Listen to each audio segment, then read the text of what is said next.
नमस्कार, मैं सूरजदीप स्वागत करता हूं स्टडी अफेयर्स पर। आज हम बात करेंगे ग्लोबल एनर्जी क्राइसिस के बारे में।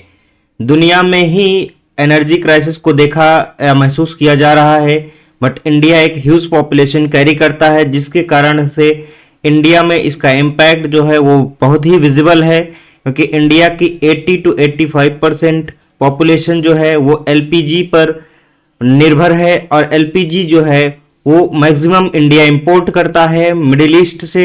मिडिल ईस्ट में अभी ईरान और इजराइल की युद्ध के कारण स्टेट ऑफ हॉर्मुज जो कि अभी क्लोज हुआ है, उससे दुनिया का 20% बट इंडिया का 80% ट्रेड जो है इसी रूट से होके गुजरता है। इंडिया का जो नेचुरल गैसेज है ये इसी रूट से होके गुजरती हैं, और इंडिया में इस तरह की पैनिक बाइंग तब स्टार्ट हुई जब इंडिया के प्राइम मिनिस्टर श्री नरेंद्र मोदी जी ने संसद के भाषण में अपने इस चीज का जिक्र किया।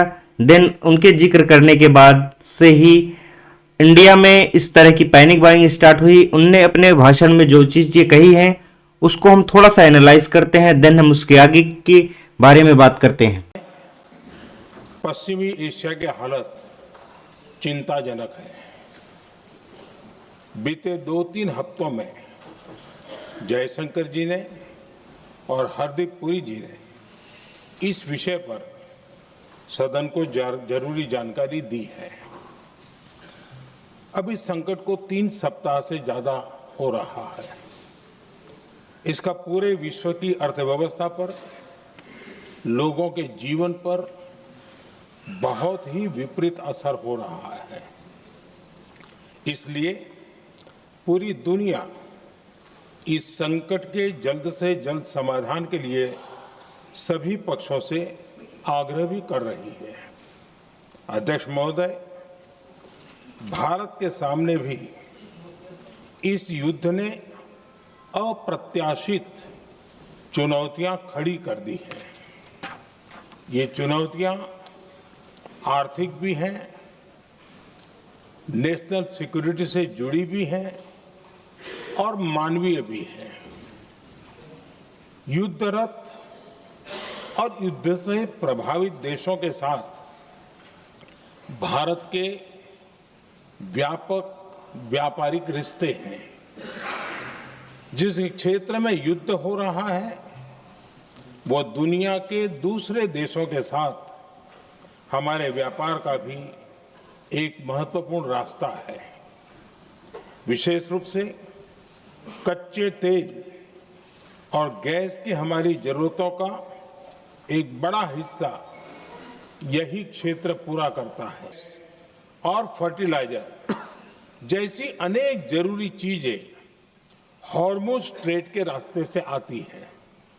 युद्ध के बाद से ही हॉर्मुज स्ट्रेट में जहाजों का आना जाना बहुत चुनौतीपूर्ण हो गया है।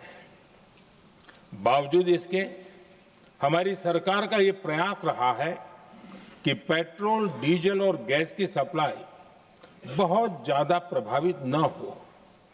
देश के सामान्य परिवारों को परेशानी भी कम से कम हो, इस पर हमारा फोकस रहा है।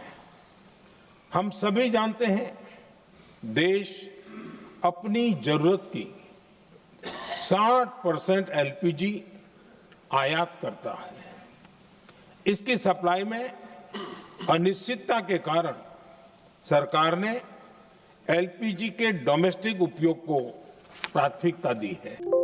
उनके इस भाषण के बाद इंडिया में इस तरह के जो विजुअल्स हैं वो आने स्टार्ट हो गए, क्योंकि इंडिया में बहुत सारे लोग ने इस चीज को अज्यूम किया कि इंडिया में हो सकता है मे बी, क्योंकि इंडिया में इसके पहले जब लॉकडाउन की घोषणा हुई थी देन उस टाइम पे भी लोगों ने बहुत सारी एसेंशियल कमोडिटीज जो हैं जैसे राशन है, तेल है, इस तरह की चीजें खरीदी। बट पैनिक बाइंग इंडिया ने पिछले टाइम पे भी किया था। इस टाइम पे भी पैनिक बाइंग लोग पेट्रोल डीजल की कर रहे हैं, क्योंकि उनको लग रहा है कि ये वार जो है वो लंबा खिंच सकता है, जिस कारण से लोगों को इस चीज की समस्या हो सकती है। बट इंडिया ने बहुत सारी चीजों को वार्न किया है कि वो पैनिक बाइंग ना करें, और कोई भी दिक्कत नहीं है इंडिया के पास लॉन्ग टर्म के लिए, लॉन्ग टर्म जो प्लानिंग है, लॉन्ग टर्म में इंडिया ने बहुत सारे देशों से एनर्जी की अपनी आपूर्ति को कंप्लीट करने के लिए, जैसे रसिया है, वेनेजुला है, इन सारे देशों से भी इंडिया बातें कर रहा है, क्योंकि यूएस के पास भी बहुत सारे ऑयल के जो स्टोरेज हैं वो हैं, जिससे इंडिया अपने कम से कम एसेंशियल कमोडिटीज को चलाने के लिए उतने एनर्जी को स्टोर कर सकता है, जिससे इंडिया में रिसेशन या इस तरह की चीजें देखने को नहीं मिलती। बट इंडिया में लोग इस तरह की चीजें एज्यूम करके बैठ चुके हैं कि वेस्ट एशिया की जो कॉन्फ्लिक्ट है वो लॉन्ग टर्म में चलेगी ही, क्योंकि इसका जिक्र उन्होंने प्रधानमंत्री के भाषण में भी सुना है, जिससे लोग बहुत सारे एजम्पशंस जो है इंडिया के लोगों ने करना स्टार्ट किया। बट इंडिया के पीएम ने 53 लाख मैट्रिक टन जो स्ट्रेटेजिक पेट्रोलियम रिजर्व है उसका जिक्र किया है उनने अपने भाषण में, क्योंकि और इस तरह के जो पेट्रोल पंप हैं, जो भी ऑयल सप्लायर हैं या फिर एनर्जी सप्लायर हैं, उनने इस तरह के पोस्टर या फिर आर्टिकल पब्लिश किए हैं, इंडिया हैज इनफ, क्योंकि इंडिया के पास इनफ जो एनर्जी रिसोर्सेज हैं वो है, और पैनिक बाइंग ना करें, जिससे लोगों को, हर इंसान को उस तरह की चीजें मिल सके। बट इंडिया में उत्तर प्रदेश के मुख्यमंत्री ने इस चीज का जिक्र अपने भी भाषण में किया। उनके भाषण को सुनने के बाद यूपी में जो है वो काफी पैनिक बाइंग स्टार्ट हुई है। में भी इस तरह की चीजें नहीं होनी चाहिए, बट यूपी में भी हो रही है। बहुत सारे पेट्रोल पंपों पे अभी बहुत लंबी लंबी लाइनें देखने को मिल रही हैं। तो प्रभावित तो हर व्यक्ति होगा, हमें मानसिक रूप से उसके लिए तैयार होना होगा, अफवाहों पे ध्यान नहीं देना होगा। जब आपत्ति आती है, कोई चुनौती आती है, चुनौती का मुकाबला करने के लिए व्यक्ति को सरकार के साथ मिलकर के कदम से कदम मिलाकर के चलने के लिए अपने आप को तैयार करना होगा। यही सच्ची राष्ट्रभक्ति होती है। जब हम सरकार के साथ किसी भी नेशनल इश्यू में मिलकर के काम करते हैं तो परिणाम हम सबके सामने आएंगे। हमारी राष्ट्रभक्ति इस बात को लेकर के होगा कि अगर देश के हित में सरकार ने कोई कदम उठाया है तो हम लोग उसके लिए अपने आप को तैयार करें, जैसे करना चाहते हैं। कुछ लोग हैं अव्यवस्था पैदा करने का प्रयास कर रहे हैं। जब आपकी बारी आएगी आप तक रसोई गैस पहुंच जाएगी। जब आवश्यकता हो तभी आप डीजल लेने के लिए जाइए, पेट्रोल लेने के लिए जाइए। लाइन लगाने की आवश्यकता क्या? और अगर हम उतावलेपन में, अफवाह में आकर के इस प्रकार के किसी दुष्प्रचार और किसी अफवाह के चक्कर में पड़ते हैं तो लगता है। यूपी चीफ मिनिस्टर के भाषण के बाद यूपी में बहुत सारे जगहों पे पैनिक बाइंग देखने को मिली है, बट उनका कहना है कि वो पैनिक बाइंग ना करें और यूपी में सफिशिएंट फ्यूल है। 22 डेज का स्टेट में जो अवेलेबल फ्यूल है वो है, और इंडिया के पास अप्रॉक्स 40 to 50 डेज का जो रिजर्व है वो अभी भी है। ये नरेंद्र मोदी जी ने भी कहा है, अभी योगी आदित्यनाथ जी ने भी कहा है कि इंडिया के पास कोई भी एनर्जी क्राइसिस अभी देखने को नहीं मिल रहा है, क्योंकि इंडिया बहुत सारे जगहों से ऑयल की परचेजिंग कर रहा है। उत्तर प्रदेश के मुख्यमंत्री के अलावा बहुत सारे स्टेट के मुख्यमंत्री जी ने भी इस चीज का जिक्र किया है। उमर अब्दुल्ला जो है जम्मू एंड कश्मीर के मुख्यमंत्री हैं, इन्होंने भी अपनी आवाम से इस चीज के बारे में कहा है कि वो पैनिक बाइंग ना करें और उतना ही परचेजिंग करें जितना उनको आवश्यकता है। एसेंशियल आइटम्स को होर्डिंग ना करें, क्योंकि वो बहुत सारे चीज़ों को, जो एसेंशियल कमोडिटीज़ हैं, क्योंकि लॉकडाउन के समय पे एसेंशियल कमोडिटीज़ की कमी होने के कारण बहुत सारे जगहों पे दिक्कतें देखने को मिली थी। बट इस टाइम पे लोग सोच रहे हैं कि हम पहले से ही डंपिंग करके रखें, जिससे लॉकडाउन के टाइम पे जो पैसे बढ़ के मिले थे, या फिर यूं कहें कि उनने प्राइस मैनिपुलेट किया था, उस तरह की चीज़ें कर सकें। बट अब इस टाइम पे लोग पहले से ही एक्टिव हैं।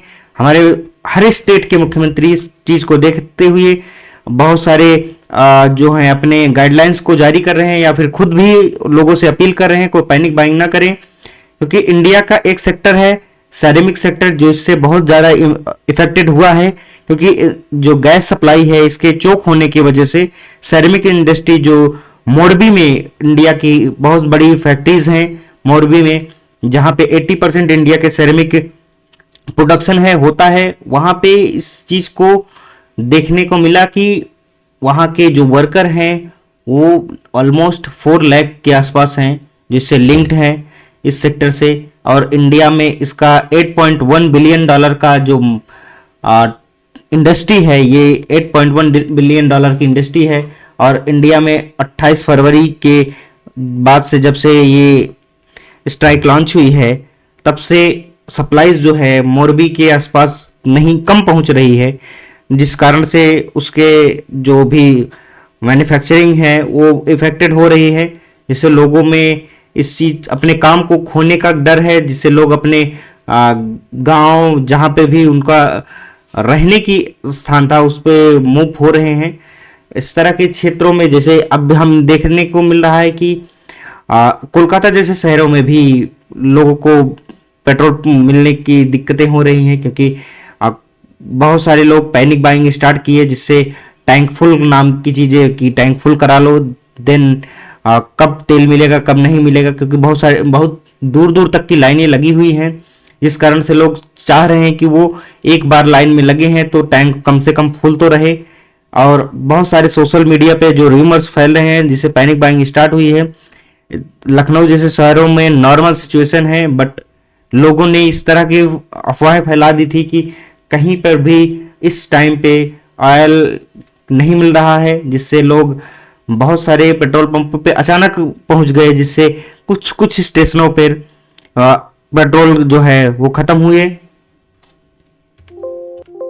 बट लॉन्ग टर्म के लिए प्लान ये है कि इंडिया इस तरफ देख रहा है कि इंडिया का जो रुख है वो किस तरफ हो, क्योंकि ईरान और यूएस का जो युद्ध है ये एक निर्णायक मोड़ पे अभी तक तो नहीं ही है, क्योंकि यूए के और कतर के जो भी एयरबेसेस थे यूएस के उन सब पे अटैक ईरान कर रहा है, क्योंकि डोनाल्ड ट्रम्प ने क्लेम किया है कि ईरान जो है बेग कर रहा है जो पीस डील है, पीस डील के लिए ईरान जो है यूएस के सामने बेगिंग कर रहा है कि अब वो पीस डील करना चाहता है, और ईरान के साथ बहुत सारे कंट्रीज उसके सहयोग में लगे हुए हैं, क्योंकि 10 डेज का जो ईरान के को उन्होंने कह रहे हैं एजम्पशंस दे रखा है कि 10 डेज का, और वो इस टाइम पे अटैक नहीं करेंगे और वो पीस डील करना चाहते हैं, ये कहना है डोनाल्ड ट्रंप जी का।